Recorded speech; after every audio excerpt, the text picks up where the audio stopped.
Greetings, ladies and gentlemen. With Shadowlands not far away and beta in full swing, we have seen changes to M+, finally. Affix is disappearing, new ones being created, plus a new seasonal affix in Prideful.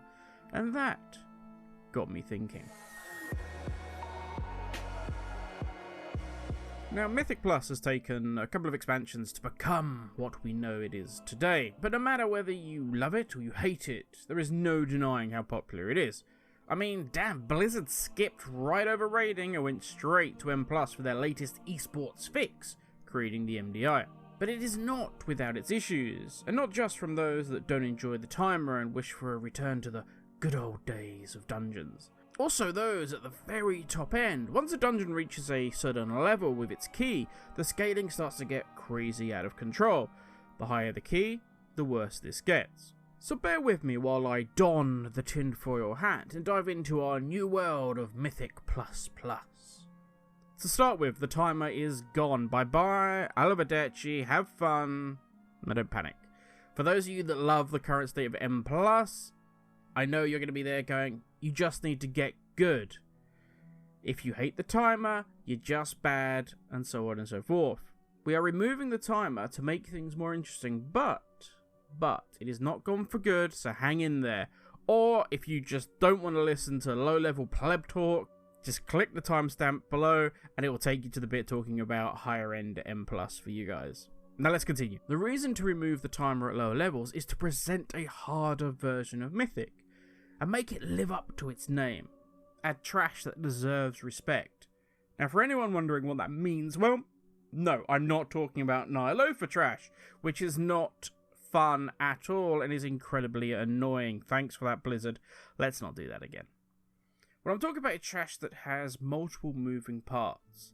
It has its own healers, it has tank killers, it had buffers that empowers their allies, you know, that Barb style. You've got things that on death have nasty effects, where it buffs their allies, or leaves pools on the grounds, or hurts the player and his team. Now this isn't rocket science. Most of this has been in WoW since the dawn of time. What I'm talking about is combining them in a way that, if you simply walk in and pull, it's a wipe. Think of King's Rest. You all know the trash pack I mean. You turn that corner, and if you don't know it's coming, it is a wipe. What I'm looking for is trash that can be overcome in multiple ways depending on your group's strengths and weaknesses. So we're looking for less trash, but we're going to dial it right up to 11.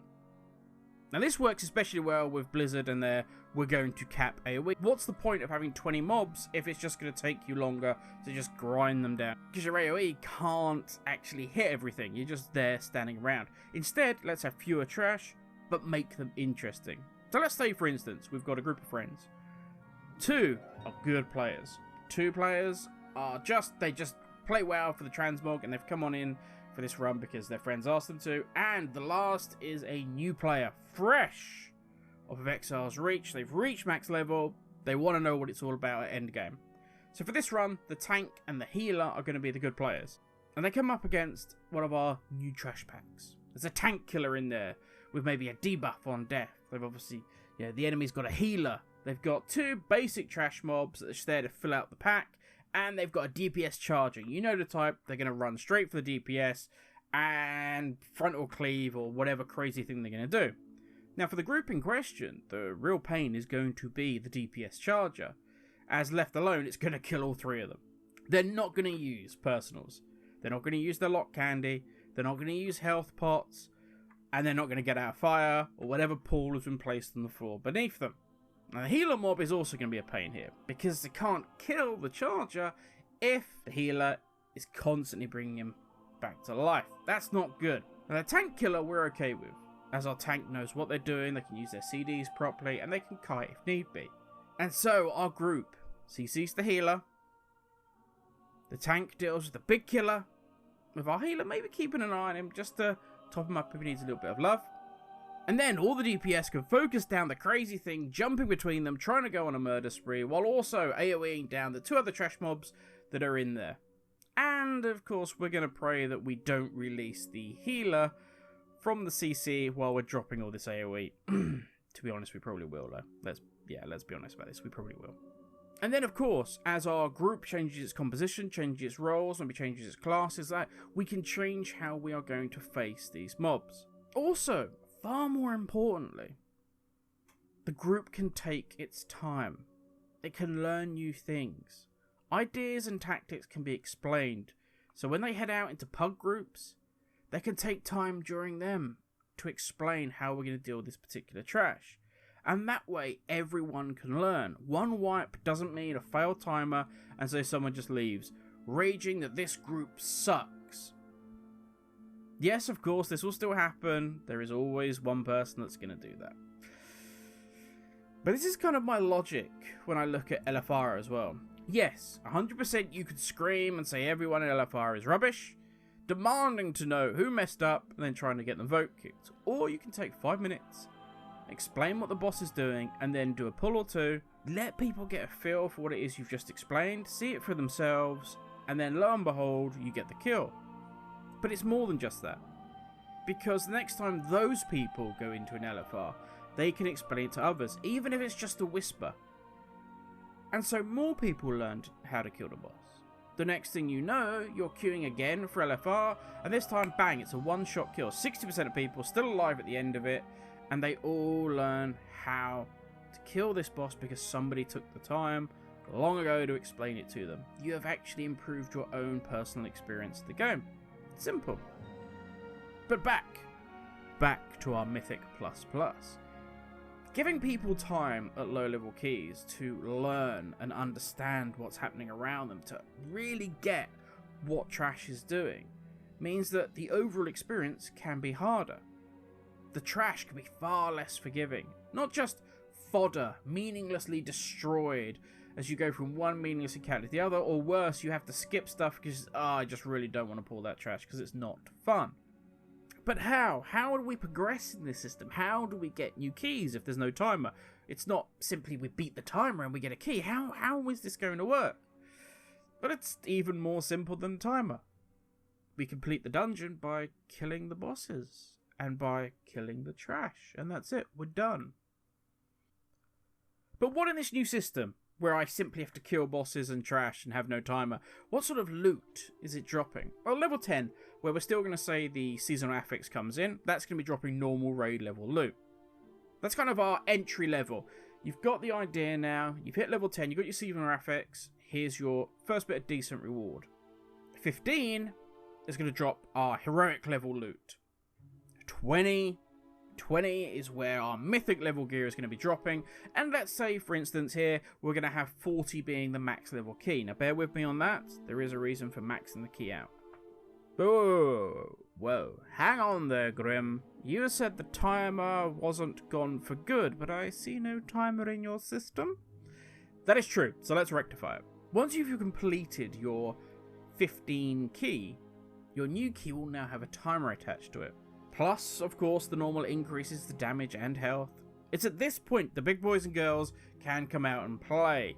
At 20, when the mythic loot drops, the scaling ends. Boom, done, stop.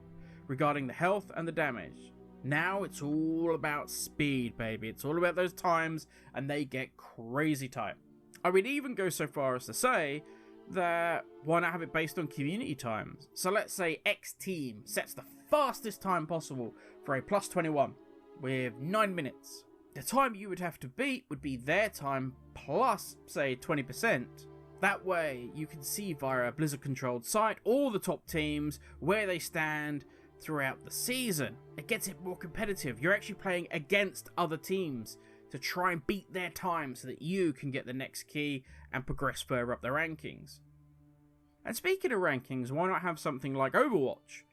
Where, say, the highest key of that season is a +28. All the teams that got a 28 key in time would be Grandmaster rank. 27 would equal Master. 26, Diamond. 25, Platinum. Say 24 and 23 would be Gold.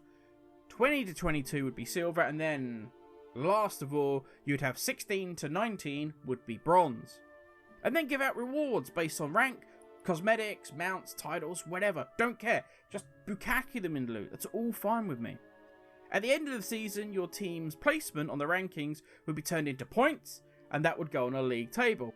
which would then reward a special in-game prize at the end of the expansion if your team had, I don't know, in the top X percentage. And it would be something simple. You could even have just the famed Dungeon Master of BFA or of Shadowlands. I would hope Blizzard would, of course, come up with something far more grand and interesting, but who knows. But you get the idea. With this system, people can play what they want, how they want to play it. You can take your time with friends or pugs, just trying to get a +10 done for the rewards or for the chest, even if it takes you 2 hours, without feeling the pressure of the timer, or, more importantly, the sense of failure because you didn't meet that time, even if, for you and your friends, just getting the dungeon done was an achievement.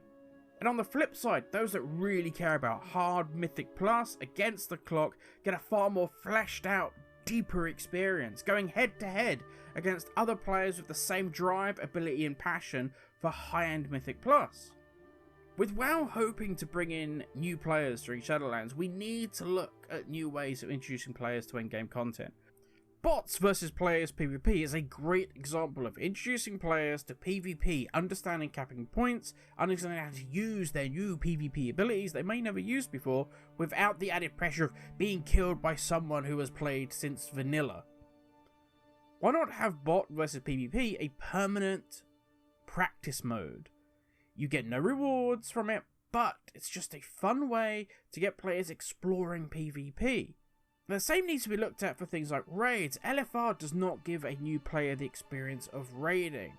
I'm not hating on LFR at all. I think it's great for those that have either no interest in raiding or don't have time. They can see the story, they can complete the raid-based quest, but it never captures the spirit of what raiding is, that sense of achievement as you and the rest of your group kill this final boss that you've been struggling on for so long. WoW is heading in an interesting new direction. It's opening itself up, wanting to bring in these hordes of new players, keeping them beyond level 10.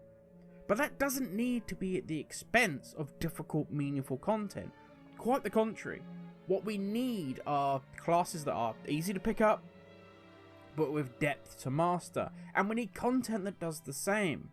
At the moment, the big boy of endgame is Mythic Plus. Start there. Make entrance easier, but the endgame far harder, more balanced and more meaningful than those that really want to dive deep into it. But that is enough for me, ladies and gents.